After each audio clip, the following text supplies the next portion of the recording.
Queridos, nós vamos falar sobre o tema que vem sendo tratado aí na juventude. Estão conversando sobre o tema sem filtro. Na minha região caiçara é papo reto, é na real, é sem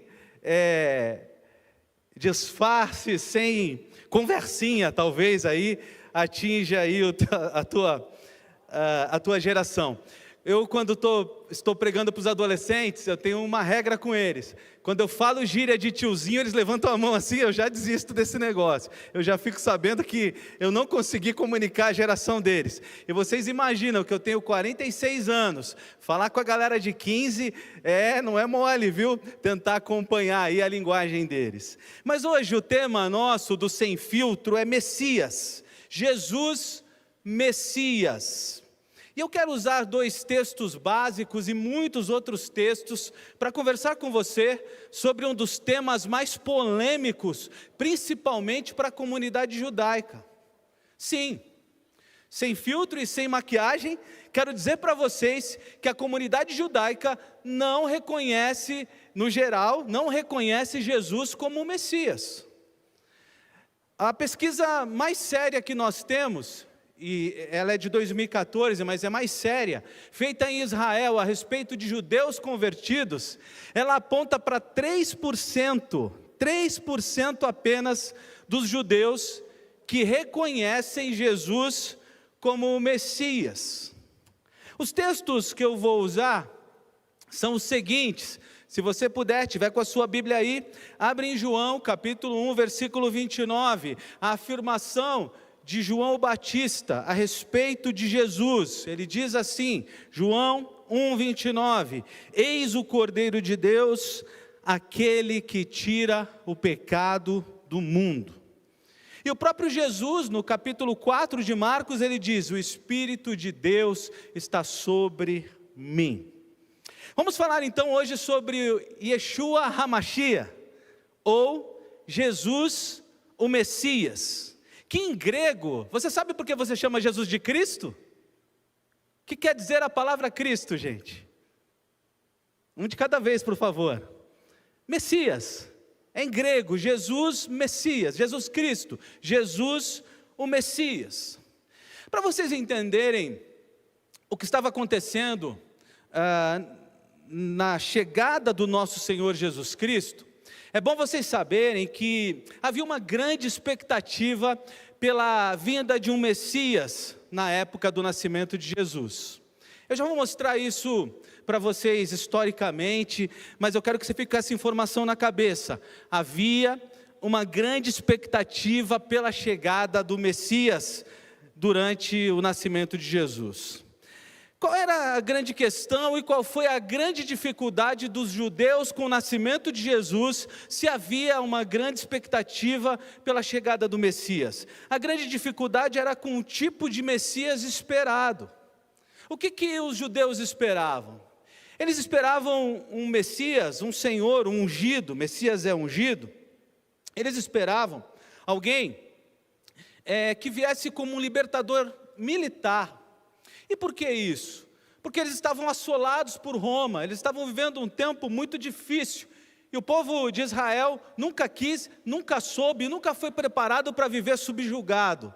Toda vez que o povo de Israel viveu subjugado, você pode pegar isso no Antigo Testamento, sempre vinha um libertador, um juiz, um rei, Moisés tirando o povo lá da escravidão do Egito, e mais uma vez eles estavam subjugados, acompanhem comigo aí, e por isso esperavam um Messias. Só que referencial de libertador que eles tinham na cabeça? Davi, um libertador militar. Eles tinham a lembrança dos juízes, dos reis. Eles tinham a lembrança de libertadores que reuniam o povo em torno de uma causa, em torno de uma luta. Libertadores que faziam o povo lutar pela sua liberdade. Então presta atenção aqui, não foge não. Ó. Era muito difícil para eles entenderem um Messias que veio como Jesus, que veio numa manjedoura, que veio com toda a simplicidade e humildade. E Jesus, o tempo inteiro, no seu ministério, vai sendo provado pelos religiosos da época e pelos judeus, e ele sempre vai dizendo, olha, eu não vim para isso, eu vim para buscar e salvar o que se havia perdido. Você conhece bem a Bíblia e sabe que os próprios discípulos dele também tinham dúvidas a respeito dele ser o Messias ou não. O próprio João Batista, pouco antes de morrer, ele manda mensageiros perguntar para Jesus se ele era o Messias mesmo. Lembra da história de Tomé, que pede para tocar as feridas de Jesus? Aqueles que andavam em torno de Jesus tinham muita dúvida. Para vocês terem uma ideia, era de fato um problema muito grande associar Jesus à visão de Messias que eles tinham na cabeça. Quem aqui já viu aquela figura chamada Henri Christ? Alguém aqui já viu esse camarada na vida? O que você sente quando você vê aquele cara dizendo que é Jesus, o pessoal colocando um palanquezinho para ele subir e as servas fazendo assim para ele? O que você sente? O que você sente? Pode dizer. Tristeza, dá até nojo assim, né? Que coisa é essa? Deixa eu dizer para vocês, e eu quero contextualizar vocês, que os judeus sentiam isso em relação a Jesus. Eles não conseguiam conceber, eles sentiam repulsa. Eles não conseguiam conceber no coração deles que Jesus poderia ser o Messias. E, como eu disse, o Messias era esperado por várias coisas. Construção do segundo templo, concluída já há algum tempo. Devassidão de Roma, idolatria. Os romanos colocaram-se como deuses e começaram a exigir a adoração do povo. A forma como os judeus eram tratados. E mais, alguns estudiosos apontavam para Jesus ter nascido na época que ele nasceu mesmo. Um dos maiores rabinos do mundo, Abba Hillel Silver, ele disse o seguinte, presta atenção no que disse um rabino não cristão: o Messias era esperado para algum tempo, em torno da primeira metade do século I depois de Cristo, porque o milênio estava às portas. Antes desse tempo, ele não era aguardado. Os rabinos diziam daquele tempo que nasceu Jesus, que é chamado de plenitude dos tempos, eles estavam dizendo: olha, o Messias está às portas, aguardem o Messias. Havia uma expectativa, mas eles, os judeus no geral, não conseguiram enxergar em Jesus esse Messias.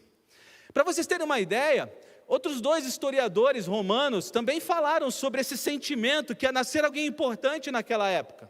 Alguém aqui já ouviu falar em Tácito e Suetônio? Já ouviram falar nesses dois historiadores romanos?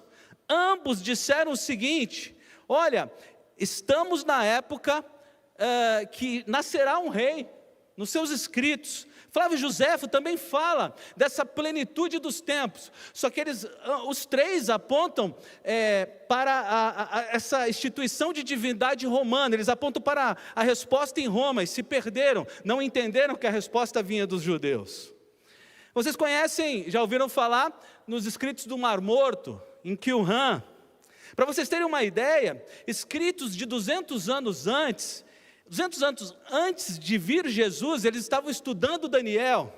E eles disseram o seguinte, que em 3.920 do calendário deles, nasceria o Messias. Aproximadamente 3.920 do calendário deles, que é o primeiro ou segundo ano do nosso calendário.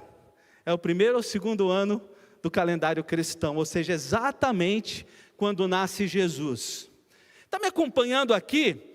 Que tudo cooperava para que eles entendessem, eles percebessem em Jesus o Messias, mas de fato, no geral, não foi isso que aconteceu, e não é isso que acontece até hoje em Israel. E veja aqui agora, porque eu falei papo reto, na real, como é que você acredita num Jesus que nem o seu povo, nem a sua geração, nem a sua descendência acredita que ele seja Jesus? Como é que você acredita num Messias? Eu quero saber mesmo, é pergunta. Eu não quero que você perca a fé, mas quero saber. Como é que você acredita no Messias profetizado pelo povo hebreu, mas o próprio povo hebreu diz que ele não é Messias? Como é que a gente consegue manter a fé? Como é que a gente consegue permanecer firme de que Jesus era o Messias? Por que será que os judeus não acreditaram? E não acreditam, a maioria deles não acredita até hoje. Primeira coisa, irmãos, que eles tiveram um problema com Jesus ser o Messias é com a linhagem de Jesus. Por quê? Porque pela profecia, o Messias viria da tribo de... Começa com Ju, acaba com Dá. Pelas profecias, o Messias viria da tribo de... vocês sabem tudo de Bíblia, gente. Que bênção que vocês são. E veja que os judeus, eles se contradizem muito. Por quê? Na cultura judaica, aceitava-se a adoção, aceitava-se a linhagem de um filho adotivo, e esse filho, ele era adotado, enxertado naquela tribo. Só que, em relação a Jesus, os judeus não aceitaram a paternidade de José. Quem é da tribo de Judá é José, não é Maria, viu, irmãos? Eles não aceitaram algo que sempre foi aceito, algo que era comum para os judeus, algo que estava no protocolo deles, mas em relação a Jesus eles disseram, não, Jesus é filho de Deus, e Deus não é da tribo de Judá. E por isso, os judeus, primeiro aspecto, por isso eles rechaçam a ideia de Jesus ser o Messias. Segundo problema, é que havia profecia de que quando o Messias viesse, haveria paz na terra, haveria paz mundial. E os judeus até hoje dizem, tem um rabino brasileiro que falou sobre isso há 15 dias atrás, falando ainda sobre Jesus não ser o Messias, na ideia dele, no entendimento dele. Ele dizia que quando Jesus veio, Jesus trouxe mais divisão do que paz. Eles tinham poucas religiões, Jesus, segundo eles, é mais uma religião, é mais uma divisão, é mais um problema. Então eles não conseguiram perceber essa profecia sendo cumprida em Jesus. E vou abrir um parênteses aqui, por quê? Porque eles não concebem a ideia de Jesus vir pela segunda vez. Eles não concebem a ideia de segunda vinda de Cristo. Então eles estão olhando para a primeira vinda de Cristo apenas e dizem, olha, a paz não chegou. Eles também entenderam que Jesus invalidou o conjunto de leis rabínicas. E de fato, algumas leis humanas ele não cumpriu, mas cumpriu a Torá. Ele disse inclusive que veio para cumprir as leis. Leis humanas, leis criadas, leis rabínicas, algumas ele desprezou, porque não tinham nada a ver, porque não tinham nada a ver com o que Deus ensinou lá atrás. Ele veio também para ser pedagógico. Baseado nisso, então, os judeus dizem, olha, o Messias viria para cumprir a lei, Jesus desprezou a lei, mas não é verdade. Vocês conhecem os preceitos rabínicos, eles diziam, por exemplo, que no sábado alguém não podia cuspir no chão. Sabiam disso? Porque cuspindo no chão, essa água poderia encontrar uma semente. Se essa água encontrou uma semente, ela regou, houve trabalho. Se houve trabalho, está em pecado. Misericórdia, né? Então, veja que eles começaram a não aceitar a ideia de Jesus ser o Messias por causa disso. Mas há um quarto ponto importante, são vários, mas eu vou ficar com 4 aqui. Eles não aceitaram Jesus ser o Messias por causa da ideia, eles não podiam suportar a ideia de um servo sofredor, eles queriam um Messias forte, um Messias militar. Mas também, ainda hoje, eles falam sobre a justiça social. Amy Levine, que é uma das estudiosas da escola rabínica israelita, ela diz o seguinte: o Messias é alguém que estabelece a justiça em todo o mundo, e quando eu olho na minha janela, eu vejo que isso não aconteceu. Eles esperavam também justiça social na vinda do Messias, mas eles não conseguem entender a segunda vinda de Cristo. Os rabinos, então, começaram a ficar numa situação difícil. Por quê? Porque se não aceitaram Jesus como Messias, há um problema com a literatura do Antigo Testamento. Fica comigo aqui, que um dia você vai precisar defender sua fé. Eles ficaram numa situação difícil, porque Ageu, você está com a sua Bíblia aberta aí? Você sabe quem é Ageu, né, meu irmão, minha irmã? Abre sua Bíblia em Ageu, capítulo 2, nós vamos ler versos 7, 8 e 10. Ageu 2, 7, 8 e 10. Os judeus, eles começaram a reclamar da destruição do primeiro templo, contexto de Ageu aqui para vocês entenderem. Começaram a reclamar da destruição do primeiro templo e que o segundo templo era bem mais modesto. O templo não tinha toda a relevância do templo que tinha sido construído por Salomão e tinha sido destruído pela Babilônia. Então eles começaram a reclamar. E olha o que o Senhor diz para eles, Ageu, capítulo 2, versículos 7, 8 e 10, diz assim: eis o que diz o Senhor dos exércitos, esperai um pouco mais e eu vos comoverei o céu, a terra, o mar e todo o universo. Eu comoverei todos os povos, pois virá aquele que é desejado por todas as nações. Essa casa terá a plenitude da glória. Esta última casa será maior do que a primeira. Assim diz o Senhor dos exércitos, e eu concederei paz neste lugar.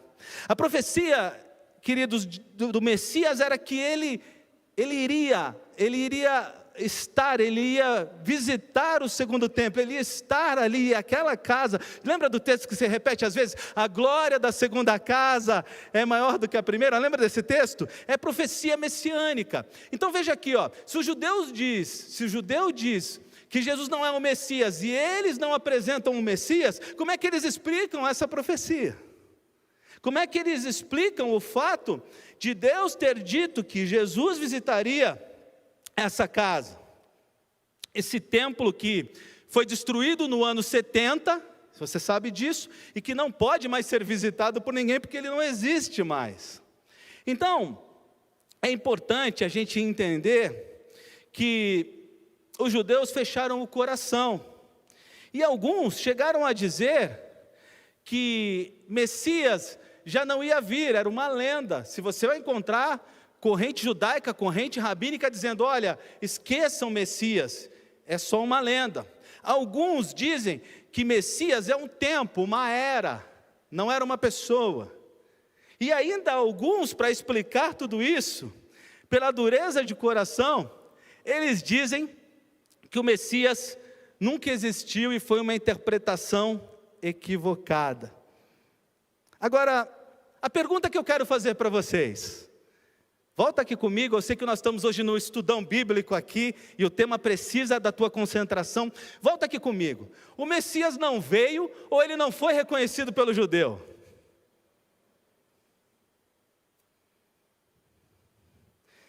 Eu fico emocionado e tocado quando eu leio João no capítulo 1, versículo 11, dizendo o seguinte: ele veio para o que era seu, mas os seus não o receberam. Olha que forte isso. Ele veio para o que era seu, mas os seus não o receberam. Expectativas erradas, então, fizeram com que os judeus não reconhecessem em Jesus o Messias. E deixa eu falar uma coisa com você, ainda continua acontecendo isso nos dias de hoje. Expectativas equivocadas fazem pessoas não reconhecerem Jesus o Messias. Inclusive expectativas criadas por teologia da prosperidade. Eu conheço pessoas que disseram assim, eu não fui curado pelo Messias, e abandonaram a fé. Eu conheço pessoas que por um desconhecimento do ministério messiânico de Jesus, elas vão ficando pelo caminho na fé. Isso não aconteceu só com o judeu, isso pode acontecer comigo e com você. Isso não aconteceu só com o judeu, isso pode encontrar o meu e o seu coração. O que mexeu com o coração deles é Jesus ter voltado como servo sofredor. Eles não podiam conceber isso. E se você depois abrir sua Bíblia em casa, com calma, para você entender um pouco mais, e ler Zacarias capítulos 12 e 14, você vai perceber bastante essa ideia do servo sofredor. Um outro rabino bem importante, Ariel Kafan, ele diz o seguinte: a principal objeção dos judeus ao Messias, dos cristãos, está no fato de que ele falhou, ele não foi bem sucedido, ele morreu. Uma interpretação extremamente equivocada a respeito do ministério messiânico de Jesus. Joshua ben Levi, ele começou a lançar dúvida nos próprios judeus. Esse é um outro judeu piedoso, esse é um outro rabino conhecido. Ele começou a questionar o coração dos judeus, e ele disse assim: o Messias deveria vir sobre nuvens, conforme Daniel 7,13, ou sobre um jumentinho, conforme Zacarias 9. E aqui está a chave. Jesus veio como servo sofredor, e voltará como leão da tribo de Judá, e voltará poderoso, e voltará cumprindo as profecias de pacificar a humanidade, e voltará como Senhor, e voltará em poder e glória. Isso foi o que eles não conseguiram entender, e isso é o que nós precisamos saber, para que na nossa fé haja convicção, para que a gente entenda o Jesus que a gente crê, para que a gente não fique com levantar de mãos, numa experiência de um dia de culto, falando a respeito da conversão. A conversão precisa estar, os princípios da fé precisam estar na nossa cabeça, nós precisamos saber falar da razão da nossa fé. E Jesus então, e aí eu quero que você, se puder, passeie com a sua Bíblia um pouquinho, passeie na sua Bíblia um pouquinho comigo. Jesus, ele cumpriu dezenas de profecias que mostram que ele era Messias, e que dá para você abrir sua Bíblia com um judeu e mostrar isso para ele, viu, irmãos? Dá para você sentar com um judeu e dizer assim: Jesus era o Messias, vamos abrir a Bíblia juntos. Mas eu quero falar de algumas. Eu tenho pelo menos 40 profecias aqui que eu poderia trazer para vocês, mas eu quero falar de algumas. A primeira é que a Bíblia diz em Gênesis capítulo 3, versículo 15, que ele nasceria de mulher. Foi isso que aconteceu? Amém ou misericórdia? Nasceu de mulher? Sim? A Bíblia diz também, em Gênesis 12, 3, que ele nasceria da linhagem de Abraão. Isso aconteceu? Sim ou não? Você tem certeza? Sim, ou só porque eu falei aqui? Outra coisa, a Bíblia vai afunilando, né? Abraão é fácil, é o pai de todas as nações. A Bíblia fala, seria da tribo de Judá. Onde está isso? Gênesis 49, 10. Afunila um pouquinho mais, viria da descendência de Jessé. Isaías 11, 1. Seria da casa de Davi, afunila um pouco mais, Isaías 9, 6 e 7. E há uma questão importante aqui, porque lembra, veja aqui, vem comigo, como é que os judeus tentam desqualificar o fato de Jesus ser o Messias? A primeira coisa que eles atacam é a genealogia, ele não vem da tribo de Judá, e é por isso que você depois precisa abrir sua Bíblia em Mateus capítulo 1, e ler ali a genealogia de Jesus, porque Mateus foi muito inteligente. Ele sabia que o ataque viria por lá, e por isso ele nos deixa esse texto fantástico, mostrando toda a genealogia de Jesus em José, aceito pelos judeus, irmãos, aceito pelos judeus. Mas vamos pensar um pouquinho em profecias. Agora a gente vai ler os textos.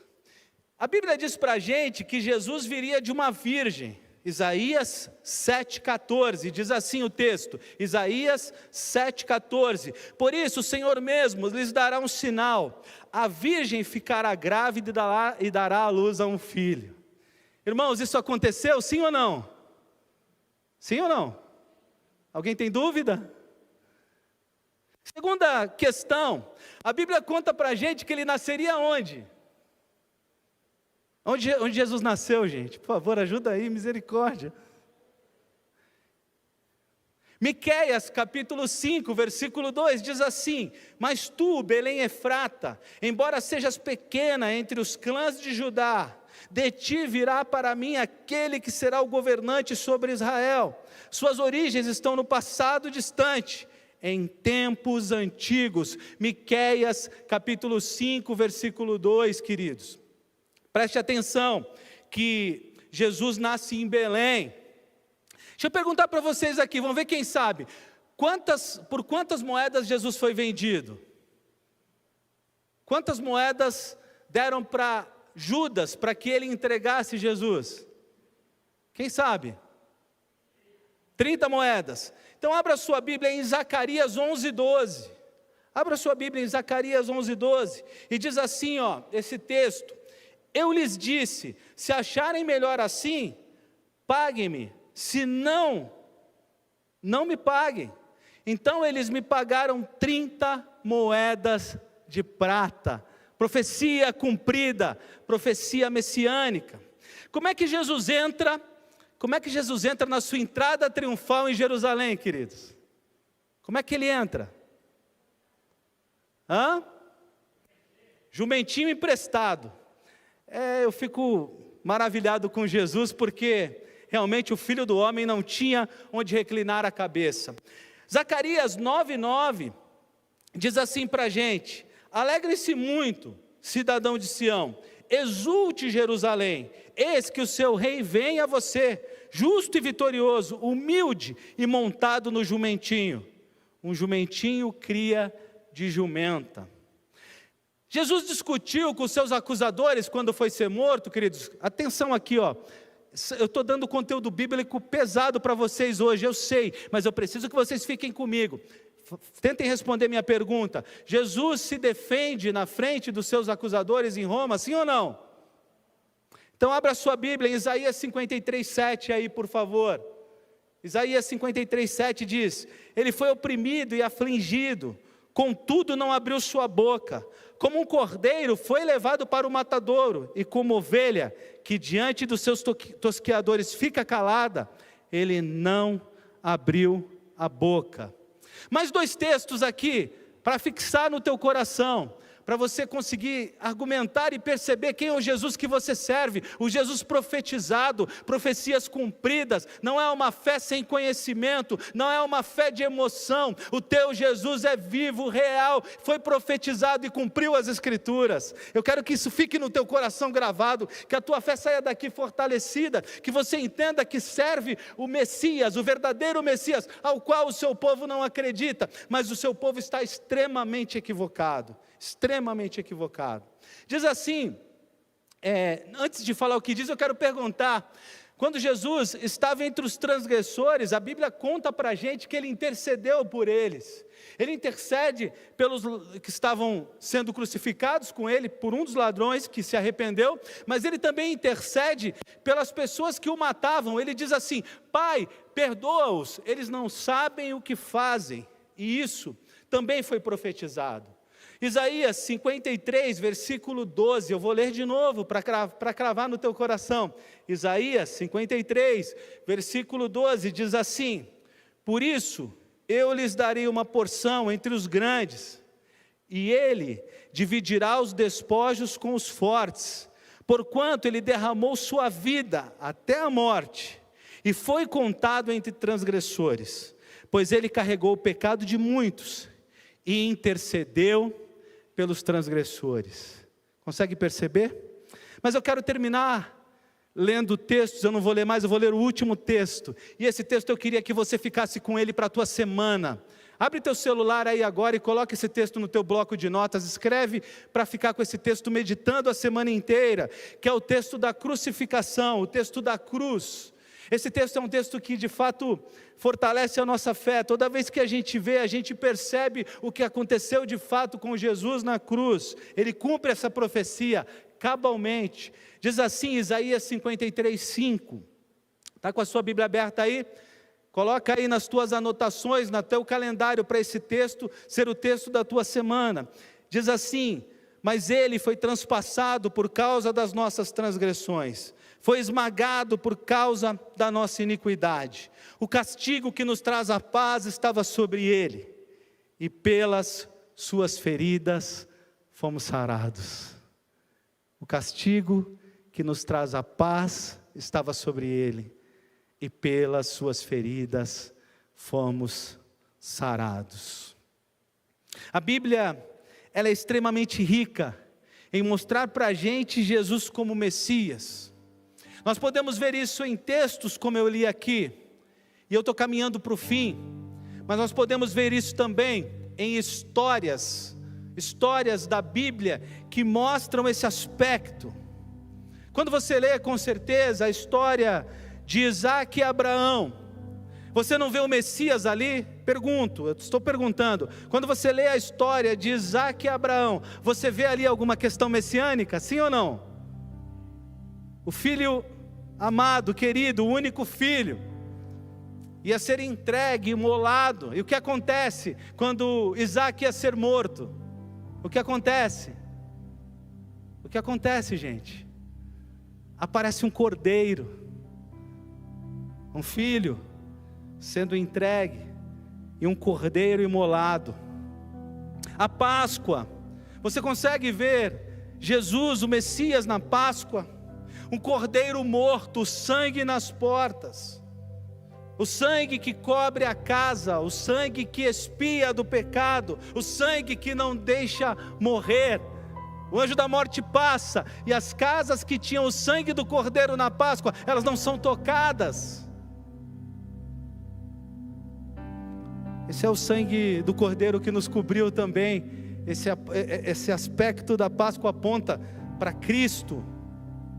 Mas eu quero terminar com uma história que talvez você não enxergue o Messias, uma história diferente. Eu poderia contar aqui dezenas, mas a história de Urias e Davi, o que tem a ver com o Messias? Quem pode vir aqui contar para a gente? O que tem a ver a história de Davi e Urias com o Messias? Quem pode vir aqui contar para a gente? Conhece Davi, conhece Urias? O que tem a ver isso com o Messias? A história de Davi e Urias é um inocente morto por um adúltero, no lugar de um adúltero que devia morrer. A Bíblia inteira mostra para nós o Messias. Ela quase que grita para nós que há em Jesus, que Jesus é o Messias e que de fato precisamos crer nessa verdade. E nós, aqui depois de tantos anos, o que a gente não pode esquecer, o que a gente não pode descartar, o erro que a gente não pode cometer, é o erro que os judeus têm cometido. Que erro é esse? Desprezar o Messias. Que erro é esse? Não entregar para Ele a minha vida como Ele entregou a dele por mim.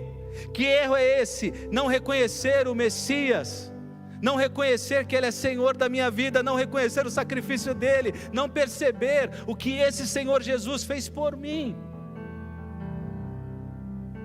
Agostinho de Hipona, conhecido pela Igreja Católica como Santo Agostinho, ele disse uma frase que mexe muito com o nosso coração.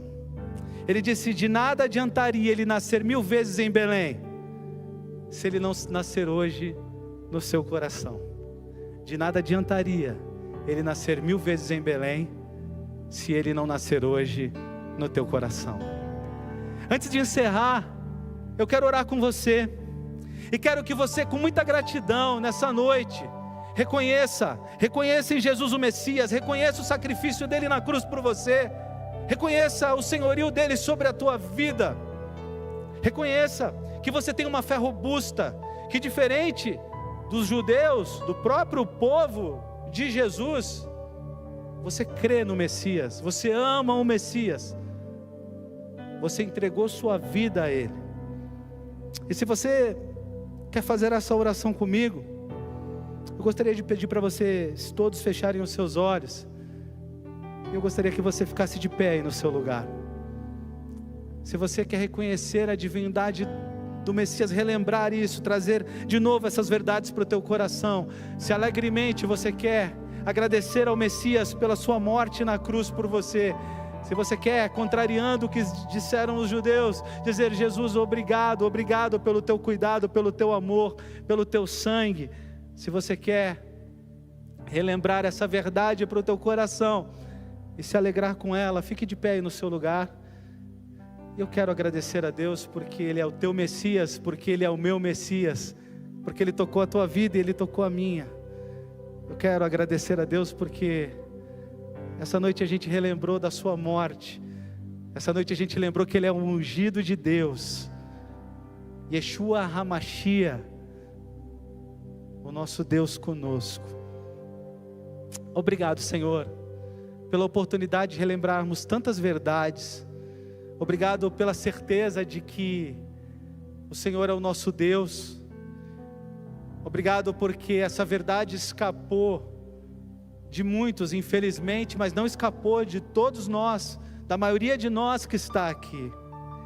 E nessa noite pessoas estão de pé diante de Ti, reverenciando o Teu nome, alegrando-se porque o Senhor é Messias, alegrando-se porque lembraram de grandes verdades, de profecias cumpridas, da certeza que a Tua palavra nos dá, de quem é o Senhor. Obrigado porque não temos dúvida. Obrigado, Messias, pela Tua morte na cruz, por cada um de nós. Eu oro, reverencio e agradeço ao Senhor por isso. Amém. E que Deus abençoe a tua vida.